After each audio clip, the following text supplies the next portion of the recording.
आज मैं आप लोगों के साथ शेयर करने वाली हूँ न्यूबॉर्न बेबी से रिलेटेड 5 ऐसे रीज़न जिसकी वजह से बेबी रात को बार बार उठ जाता है या रोने लगता है।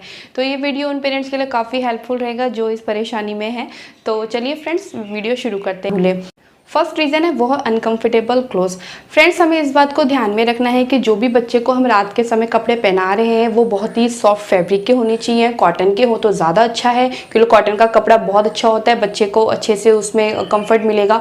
और बहुत ही पतला होता है तो बच्चे को किसी भी तरह की कोई दिक्कत नहीं होगी। उसके अंदर, उसकी बॉडी के अंदर उसमें हवा ईजीली जाती है, तो जो कि बहुत ज़रूरी है। बच्चे को किसी भी तरह का ऐसा कोई कपड़े ना पहनाए जिससे उसकी बॉडी रैशेस कर सकती है, इरिटेट कर सकती है। तो बच्चे की स्किन अभी बहुत ज़्यादा सेंसिटिव है तो वो उसकी वजह से काफ़ी परेशान हो सकता है। तो आपको इस बात को हमेशा ध्यान रखना है कि जब भी आप बच्चे को रात में सुला रहे हैं तो उसके कपड़े बहुत आरामदायक हों, बहुत सॉफ्ट कपड़े के हों, कॉटन के हों तो बहुत ज़्यादा बेहतर हो सके तो फुल स्लीव्स पहनाइए, क्योंकि फुल स्लीव्स पहनाने से आपको ये बेनिफिट होगा कि बच्चे को रात में मॉस्किटो वगैरह नहीं काटेंगे तो बच्चा इससे भी बार बार उठ सकता है। तो ये भी रीज़न बन सकता है बच्चे का रात में बार बार उठने का। कई जगह आपको पता है बहुत सारे मॉस्किटोज़ होते हैं तो बच्चे को ऐसे बीमारी का भी डर रहता है और बच्चा बार बार उठ जाता है। तो ये बात ध्यान रखें।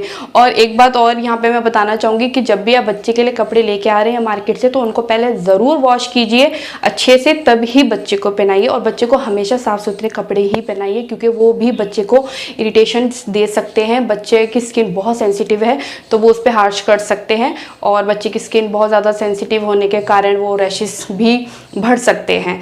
तो ये फर्स्ट रीज़न है जो आपको बहुत ध्यान में रखना है। सेकेंड रीज़न है वो है डायपर। दोस्तों हमें यहाँ पे ये बात को भी ध्यान रखना है कि डायपर बच्चे का ज़्यादा गीला ना हो, बहुत हैवी ना हो रात में, जिससे वो बार बार उठ सकता है गीलेपन के कारण।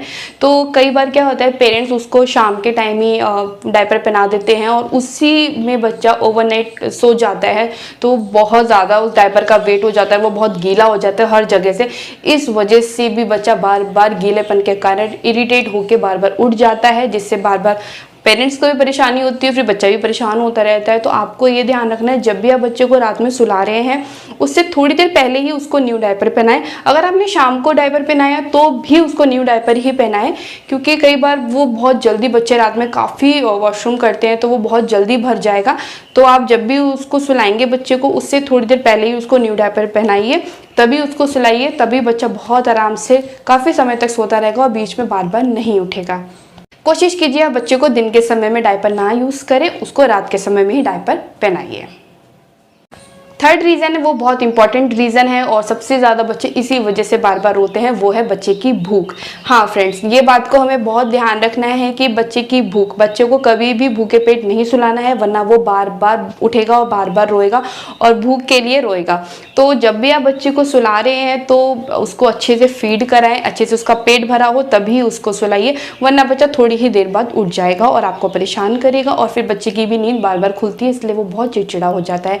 आपको बच्चे का टाइम पता होता है कि वो किस टाइम पे सोने वाला है, तो उससे थोड़ी देर पहले ही बच्चे का अच्छे से एक बार डायपर चेंज करके उसको अच्छे से फीड करा के फिर इसको सुलाइएगा। देखिएगा ये ज़रूर काम करेगा और फिर आपका बच्चा रात में जल्दी से नहीं उठेगा और एक अच्छी गहरी नींद लेगा। फोर्थ रीज़न है बच्चे को कभी अकेला ना छोड़े। दोस्तों कई बार हम सोचते हैं बच्चा अब सो गया है, अब हम बाकी अपने सारे काम कर सकते हैं या मदर उसकी उठ के कुछ इधर उधर काम कर सकती है, बट ऐसा नहीं करना है एकदम से। बच्चा अभी अभी सोया है, उसको मदर का टच चाहिए होता है, वो एक गर्माहट फील करता है अपनी मदर के साथ। तो जैसे ही मदर उठ जाती है तो बच्चे के काफ़ी सारे चांसेस होते हैं दोबारा से उठ जाने के। तो ये बात भी ध्यान में रखें कि अभी बच्चा सोया है तो कम से कम उसके पास काफ़ी टाइम तक लेटे रहें, उसके बाद ही उठें और हो सके तो लेटे ही रहे रात के टाइम पे, क्योंकि बच्चे को वो टच बहुत अच्छा लगता है, बच्चा वो माँ का टच को फील करने लगता है और वो काफ़ी देर सोता रहता है। आपने कई बार नोटिस की होगी जब तक मदर अपने बच्चे के पास सोती रहती है बच्चा काफ़ी देर तक सोता रहता है और जैसे ही मदर उठ जाती है उसके बाद थोड़ी देर में ही बच्चा उठ जाता है। तो ये इसी रीज़न के कारण होता है कि बच्चे को मदर का टच नहीं मिल रहा होता है और फिर वो रोने लगता है। तो ये काम बिल्कुल ना करें, बच्चे को अकेला नहीं छोड़ना है, इससे भी वो बार बार रात में उठ जाता है। और लास्ट रीज़न है रूम टेम्परेचर। हमें इस बात को भी ध्यान में रखना है कि रूम का टेम्परेचर क्या है। कई बार क्या होता है विंटर्स के टाइम में खास करके हम पेरेंट बच्चों को लेके बहुत ही चिंतित होते हैं कि बच्चे को कहीं सर्दी ना लग जाए, कहीं उसको हवा ना लग जाए तो वो बीमार पड़ जाएगा।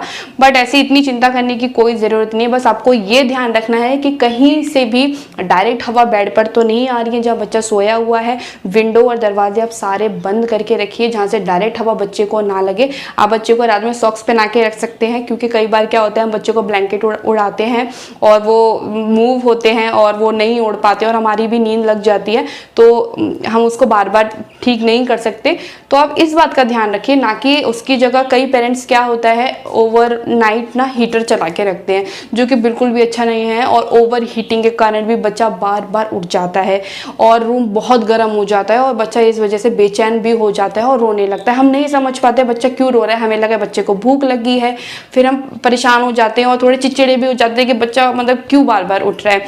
तो फ्रेंड्स ये भी ध्यान रखना है कि रूम का टेम्परेचर ज़्यादा नहीं होना चाहिए। ओवर हीटिंग के कारण भी बच्चा बार बार उठ जाता है और परेशान होने लगता है और काफ़ी चिड़चिड़ा हो जाता है, क्योंकि उसकी नींद बार बार डिस्टर्ब हो रही होती है।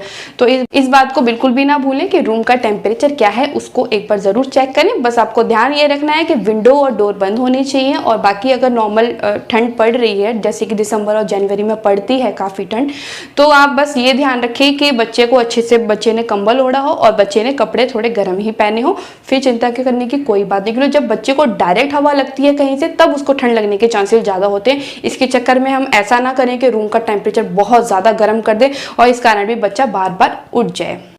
फ्रेंड्स अगर आपको ये मेरा वीडियो पसंद आया हो तो प्लीज़ मेरे चैनल को लाइक और सब्सक्राइब करना बिल्कुल भी ना भूलें और मैं बेबी से रिलेटेड वीडियो आपके लिए लाती रहूँगी। Okay, bye bye.